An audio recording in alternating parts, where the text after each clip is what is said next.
இனிய நண்பர்களே, இனிய காலை வணக்கம். நம்முடைய தமிழ் வாழ்முறை தொடர் மீண்டும் ஒரு 2 நாள் இடைவெளிக்கு பிறகு இன்று மீண்டும் தொடங்கியிருக்கிறேன். நம்முடைய இந்த தொடரில் இன்றைய தலைப்பு அன்றைய வேலை அன்றைக்கே. அதாவது நாம் ஒவ்வொரு நாளும் காலை பொழுது முன்பு நான் சொன்னது போலவே காலையில் அதிகாலையில் எழுந்தவுடன் இன்றைய வேலை திட்டம் இது, இன்றைக்கு என்னென்ன வேலைகள் செய்ய வேண்டும் என்று ஒரு சில குறிப்பு எடுத்துக்கொண்டு அன்றைய வேலை அன்றே முடித்தாக வேண்டும். ஏதோ பிறருடைய தொடர்புடையது அது நடத்த முடியாது அன்றே, ஏதோ ஒரு அரசாங்க நிறுவனத்திலோ அல்லது எங்கேயோ நாம் சென்று அணுகி ஒரு வேலைக்காக போயிருந்தோம் என்றால் அங்கு அவர் வரவில்லை, அவர் ஏதோ ஒரு விடுப்பு எடுத்திருக்கிறார் என்றால் அன்றைய வேலை அந்தபடியாக நிறைவேறாமல் போயிருக்கலாமே ஒழிய, நம்முடைய அன்றைய திட்டம் அன்றைய வேலை என்னென்னது என்று நாம் குறிப்பிடுத்திருந்தது அந்த அந்த அந்த வேலைகளை அன்றே நாம் முடித்திட வேண்டும். அப்படி இல்லை என்றால் நாம் ஏதோ ஒரு வகையில் நாம் சோம்பேறி என்று முடிவெடுத்து விட வேண்டியது தான். ஏனென்றால் நாம் ஒரு வேலையை நாம் அன்றே முடிக்க வேண்டும் என்று முடிவெடுத்து விட்டால் அதை முடித்துவிட்டு தான் அடுத்த வேலை. குறிப்பாக ஒரு 4 வேலை என்று நாம் காலையில் குறித்திருக்கிறோம் என்றால் ஒன்றொன்றாக நாம் அதை உறுதிப்படுத்திவிட்டு இன்னென்னது இத்தனை நாட்களுக்கு பிறகு என்று குறிப்பிடுத்து கொள்ளலாம். ஒருவேளை நம் வேலை தொடர்புடையவர் வரவில்லை என்றால் அதற்கான வேலை பிற்காலத்தில் பிறிதொரு நாளில்தான் என்றால் அப்படி வேண்டுமானால் ஆகிடலாம். ஆனால் குறித்து வைத்த வேலை அப்படியே குறித்து வைத்ததாகவே விட்டுவிட்டு நம்முடைய கவனம் வேறு எங்கோ சென்று விட்டதென்றால் நாம் ஏதோ ஒரு வகையில் சோம்பேறி ஆகிவிட்டோம் என்று தான் பொருள்.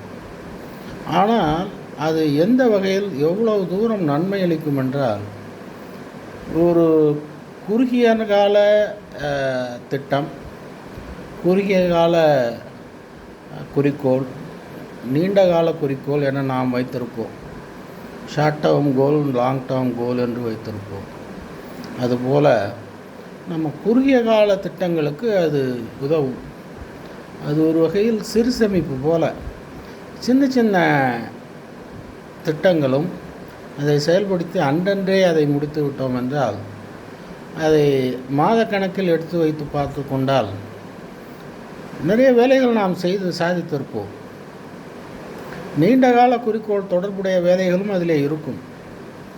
அது நமக்கு நம்முடைய வாழ்க்கையை வெற்றி பாதைக்கு இட்டு செல்லும் நன்மை பொறுத்தது. அதனால் நாம் அன்றைய வேலையை என்ன நிர்ணயம் செய்தோமோ அதை நாம் செய்து முடித்தோம் என்றால் நம்முடைய மனதிற்கு அது இதமளிக்கும். இன்றைய வேலை ஒரு வெற்றி பெருமிதம் அதில் வந்துவிடும். நம்மை நாமே தட்டி கொடுத்து கொள்ளும், நம்மை நாமே உற்சாகம் அளித்து கொள்ளும் தன்மை அதில் இருக்கிறது. எனவே நாம் நம்முடைய வேலை திட்டத்தை அன்றைய காலையில் குறித்து கொண்டு அன்று பகல் முழுவதும் எத்தனையோ வேலைகள் இருந்தாலும் குறித்து வைத்த திட்ட வேலைகள் அந்தந்தே முடித்து விட வேண்டும். இது நல்ல ஒரு பழக்கம். இந்த பழக்கம் நாம் மீண்டும் மீண்டும் தொடர்ந்து நாம் அன்று காலையிலே நிர்ணயம், இரவு அதை முடித்து விட்டோமா என்று ஒழுங்குபடுத்தி பார்த்தல், மீண்டும் மறுநாள் காலையில் இப்படியே செல்லும் பொழுது நம்முடைய முன்னேற்ற பாதை தொலைவில் இல்லை, முன்னேற்ற பாதையில் செல்கிறோம், நம்மளுடைய குறிக்கோள் தொலைவில் இல்லை என்பது புலனாகும். எனவே அன்றைய வேலையை அன்றே நாம் செய்துவிட வேண்டும். இது நம்முடைய வினைத்திட்பம் என்கிற வகையில் இப்படி இன்னது இப்படி இந்த நேரத்தில் இதை செய்துவிட வேண்டும் என்று நாம் கடைபிடித்தோமானால் நம்முடைய வாழ்க்கை பெருமை மிகு வெற்றி பெருமிதமிகு வாழ்க்கையாக அமையும் என்று கூறி, நம்முடைய தமிழ் வாழ்முறை தொடரில் இன்றைய தலைப்பான அந்த அன்றைய செயல் திட்டம் அன்றைக்கே அன்றைய வேலை அன்றைக்கே என்கிற தலைப்பு நிறைவுறுகிறது. நண்பர்கள் தயவு கூர்ந்து இந்த பதிவு குறித்து தங்களுடைய கருத்துக்களை பதிவிடவும், நம்முடைய தமிழ் வாழ்வுமுறை வளரும் தொடரும் மிகும். தயவு கூர்ந்து நண்பர்கள் சப்ஸ்கிரைப் செய்யவும், நண்பர்களிடையே பகிரவும். நன்றி, வணக்கம்.